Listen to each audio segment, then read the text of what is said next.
Mahir Mamedov.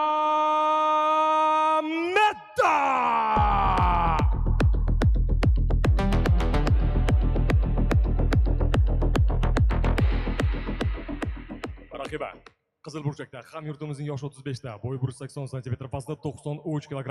Он мастер спорта и чемпион Узбекистана по вольной борьбе, мастер спорта и чемпион Узбекистана по грэпплингу, чемпион Азии по ушу санда, представляет Пхукет Тайгер Муай Тай Самарканд, Читан Сухроб Рахимбеков.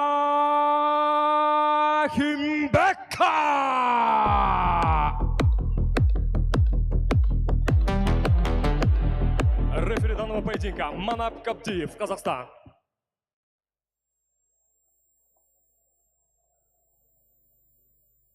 Demak, yarim og'ir vazn toifasi asosiy kart. Birinchi qarama-qarshilik Mahir Mamedov Qozog'iston hamda Suhrob Rahimbekov. Jangi boshlandi. Birinchi raund. Uy.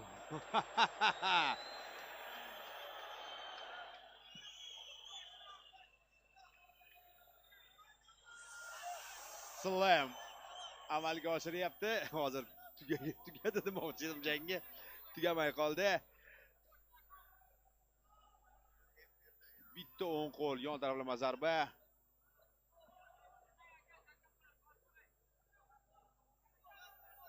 Suhrob Rahimbekov ijrosida.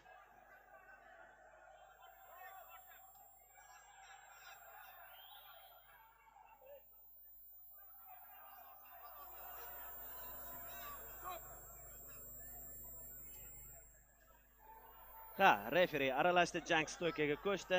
Yana bitta zarba ko'ramizmi Rahimbekovdan?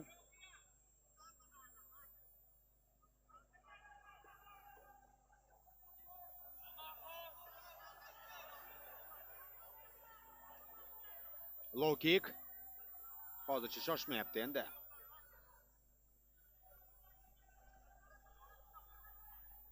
Raqib javob qaytarish ko'rinmoqda. Parterga o'tmadi. Jangni parterda davom ettirgisi kelmadi. Aynan yaxshi kombinatsiya. Hozir chalg'itib turib low kick amalga oshirishga erishmoqda Rahimbekov.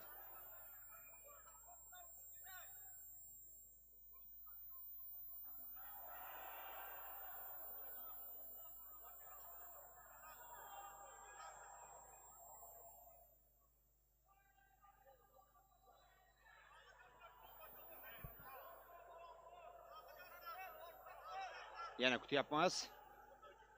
Tayyorlayapti zarbasini Rahimbekov. Katta ehtimol bilan overhand. Qanday boshlandi va hozir qanday sukunatga cho'kib qoldi mana shu jang. Biroz bir maromga o'tib oldi. Zarbasiz ehtiyotkorlik, kuzatuv, chamallash, masofani saqlash.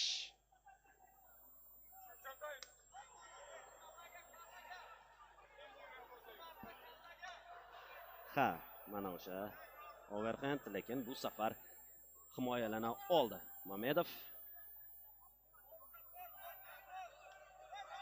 Mana chap qo'l o'tadi zarbasi. Negadir ko'p yo'llamayapti. Qushni ham tejayapti, charchab qolmasligi uchun. Ha, endi baribir anchagina tanaffus yuzaga keldi. Shuning uchun biroz tavakkal qilishni istamayapti nazarimda. Rahimbekov, high kick.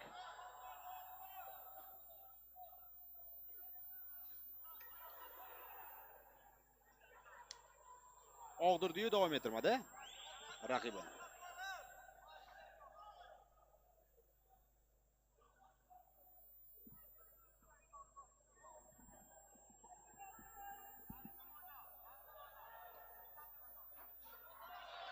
O'ng qo'l qo'llar ustidan qisman o'tdi zarba, bir zum joyda qolib ketdi. Mamedov zada.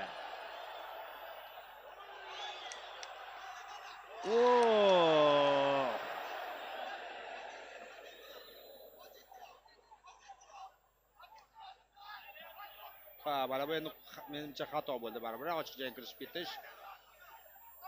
Ha, bu o'sha yarim og'ir vazn toifasi zarbalar og'ir, biroz xotirjamlikka beradi-da Rahimbekov.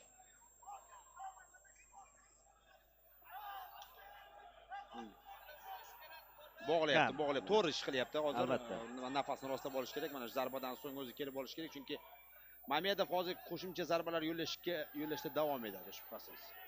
So'nggi daqiqa boshlandi. Maratbek Muratov aytib o'tyapti. Suhrob Rahimbekovga, ammo eshityaptimi ekan? Ha, 50 soniya. 50 soniya mana shu tarzda himoyalanib biroz o'ziga kelib olish kerak. Rahimbekov albatta kuchli zarbani o'tkazib yubordi.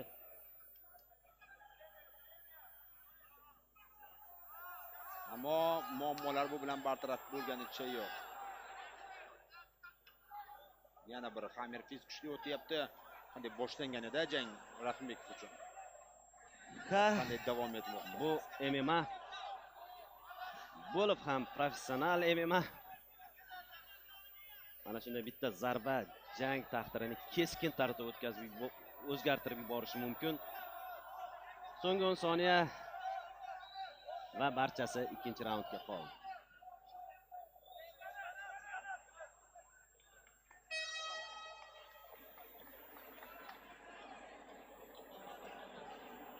Tarozi palasi keskin o'zgardi bir tomonga. Bitta zarba mana shu. Og'ir turdi bir tomonga. Bitta zarba bilan vaziyatni o'zgartirib yubordi. Lekin undan avval ishonch bilan hozir mana yakunlayman deb aslini olganda Suhrob Rahimbekov o'zi oldinga qadam tashlagan edi. Himoyani esa chiqarib, raqibni ochiq jangga chorladi. Raqib shu vaziyatdan foydalanib zarba yo'llashga erishdi. Raund boshidagi zarba, o'ng qo'l yon taraflama o'tgan edi. Keyin tezroq jangni tugatish ilinjida oldinga bordi. Bizga takrorlab qarata buni namoyish etib berishmoqda. Mana bu yerda. O'ng qo'l yon tomondan yo'llangan zarba, lekin o'sha nuqtasiga tegdi-da.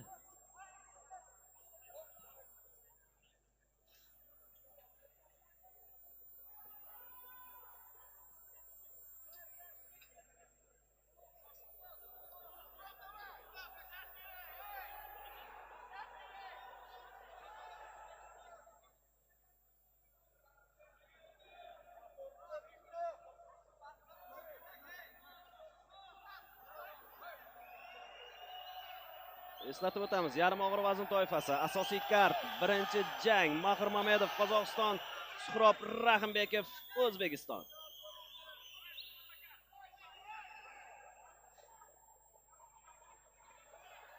Birinchi raund haqida nima deyishni ham bilmaysan, lekin oxirgisi esda qoladi va o'z odatda shunday bo'ladi-ku.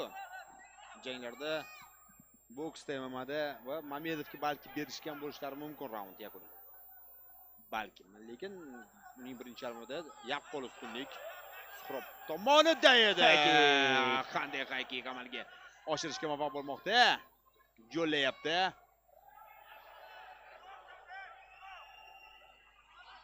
Endi aql bilan shoshmasdan raqibning harakatlaridan kelib chiqib kutib olishga muvaffaq bo'lmoqda.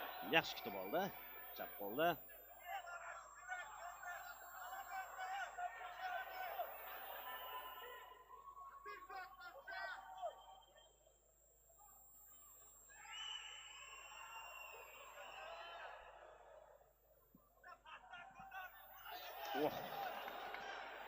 Agar aniq bo'lganda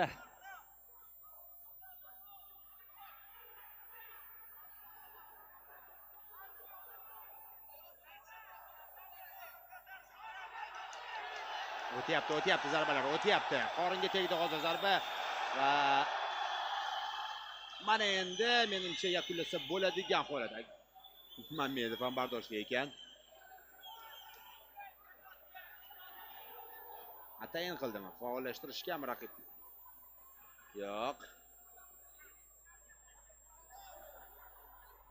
zarbalar natijasida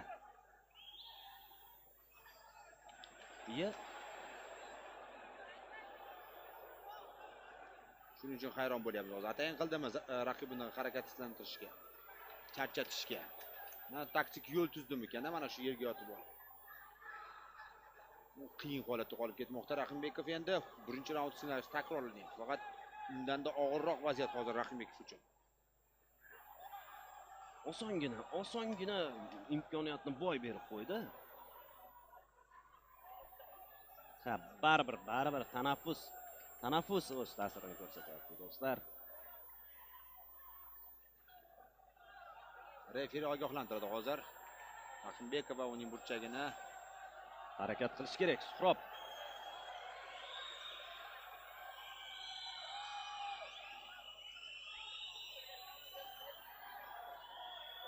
Ko'p zarba qabul qilib olyapti, haddan tashqari. 2 daqiqa. Sal ko'proq vaqt qolyapti. Ikkinchi raund yakuniga.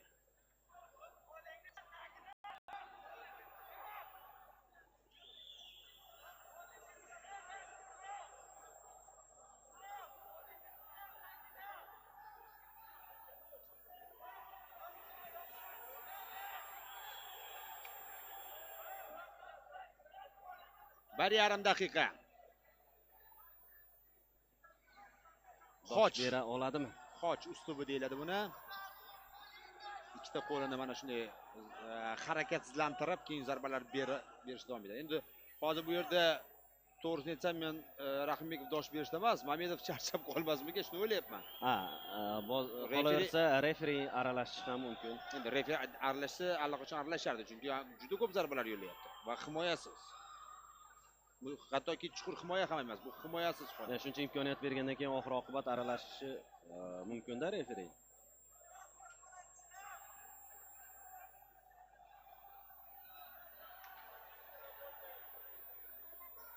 Biroz mana endi imkoniyat bo'lyapti. Suhrob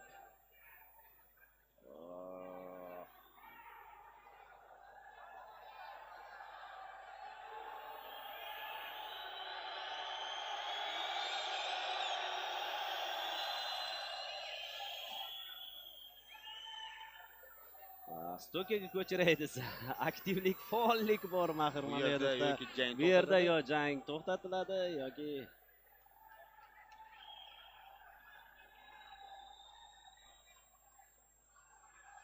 15 soniya bu yerda imkoniyat berdi referi. Biroz o'sha bosh qismi bilan bo'lsa ham zarbadan qochishga harakat qilyapti-da Suhrob.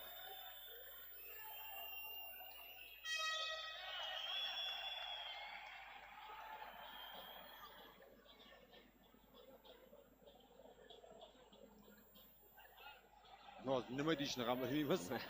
Qarang, raund boshi yiqilyapti. Mamedov tashlanyapti. Suhrob Rahimbekov keyinchalik vaziyatni o'zgartirib tashlayapti. Murakkab holatga solib qo'ymoqda. Juda ko'p zarbalar yo'llagan holat. Mana qarang. E'tibor bering. Mana yiqildi.